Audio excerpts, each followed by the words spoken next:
China is sending a military vessel to Sri Lanka. It's a lot like Nancy Pelosi's schedule. A lot of confusion, a lot of warnings.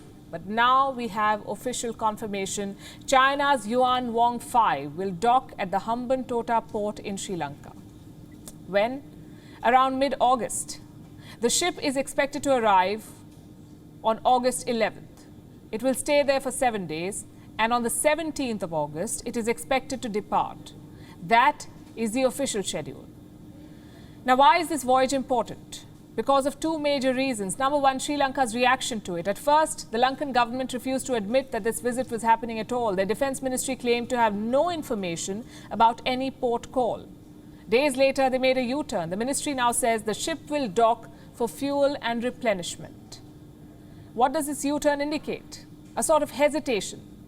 You see, China's loans have made it unpopular in Sri Lanka, so the new government in Colombo is keen to keep China at arm's length. That could be one reason for their flip-flop. Another reason is India, and that's factor number two. The Hambantota port is a strategic worry for India. It is less than 160 kilometers from the mainland, from India. In other words, a snooper's paradise. From Hambantota, you can spy on Indian vessels and ports. Is the Yuan Wang capable of that? Well, technically, yes, it is. The Yuan Wang is not your typical military vessel. It's not a gunboat or a carrier. It's a tracking ship. The Chinese government calls it a research vessel. It was built in 2007. It's almost 222 meters long. The Yuan Wang is involved in space and satellite tracking. Its range, almost 750 kilometers. 750 kilometers. With that range, China can snoop on Indian assets. And what does that include?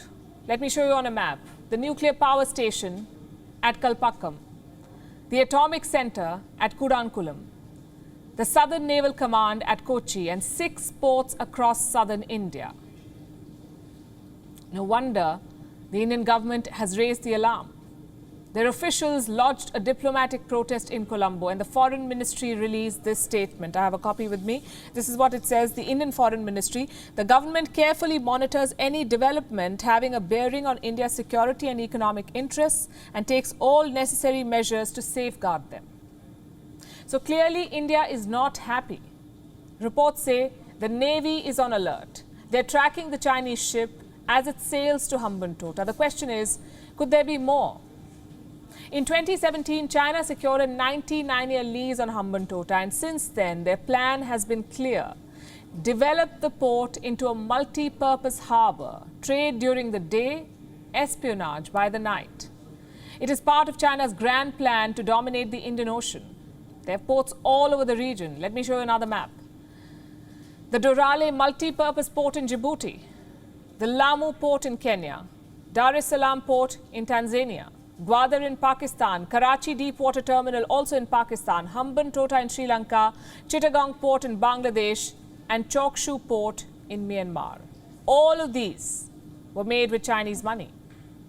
Some of these are fully owned by China, others have a Chinese stake. This grand project is often called the String of Pearls. At least 17 ports are part of it, 17. All of them are located in the Indian Ocean region.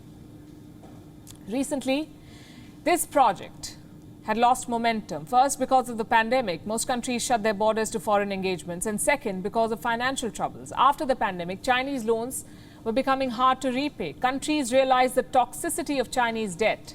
And third, Sri Lanka. The scenes in Colombo were a reality check for leaders across the world. They began rethinking Chinese loans. Having said that, Beijing is not giving up.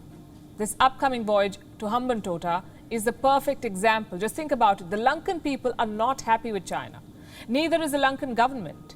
Yet they're hosting Chinese military vessels. Do you know why? Because of leverage.